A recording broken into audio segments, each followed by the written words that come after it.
Nang lumipad kami ng ilang oras, napagtanto ko na nakatingin sa akin yung lalaking nakaupo 5 rows mula sa upuan ko. Aminado ako na baka paranoia ito dahil pagod ako at nababalisa sa paglipad o ang pag-upo sa coach ng 10 oras na di mapakali, humahanap ng bagay na gagawin. Kinakabahan ako dun sa lalaking nakaupo sa harap at hindi ko maalis yung pakiramdam na yun. Ewan ko, masama lang pakiramdam ko nang nakita ko siya. Nakaupo na siya doon pagkasakay ko sa eroplano. Hila-hila ang bag ko sa likod. As usual, nasusuklam ako sa eroplano. Na-stuck ako sa makipot na pasilyo. Inaantay yung lalaki sa harap ko na tigilang ipagkasya yung oversized na maleta sa overhead compartment habang minumura siya ng asawa niya sa Espanyol. Umiwas ako ng tingin, sinubukang kumalma.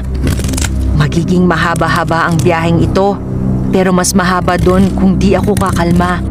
Doon ko nakita yung mata ng lalaki. Hindi ko siya mailarawan. Isa siya sa may mga normal na itsura. Walang kakaiba o kapansin-pansin sa mukha niya. Plain brown ang buhok, plain brown ang mata, di payat, di mataba. Madali siyang mapili sa isang lineup. Di mo rin masasabi kung masaya ba siya o malungkot. Sobrang plain lang. Sa kabila ng lahat, ngumiti na lang ako. Lahat tayo hirap sa biyahe, di ba? Di siya ngumiti, pabalik.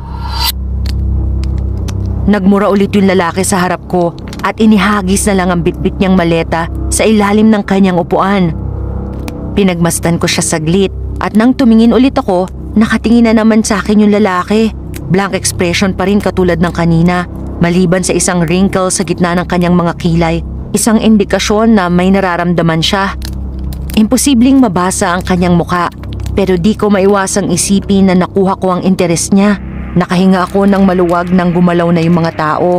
Nakita ko yung upuan ko. Nilagay ko yung bag sa itaas at yung purse naman sa ilalim ng upuan.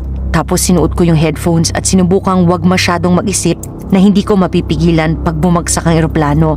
O dahil nainis ako pag wala sa kontrol ko ang bagay-bagay. Dahil nasa aisle seat ako, nakikita ko yung lalaki. Tinatapik ng mga daliri ang armrest habang papasok ang mga tao sa eroplano.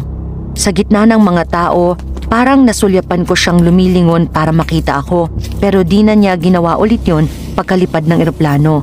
Siguro mahirap ang maging isang creep kapag nakatrap ka sa isang lumilipad na metal box. Nakita ko siyang lumingon sa akin ng isang beses pero pagkatapos ay nag-cellphone na lang siya. Pwede siyang distracted.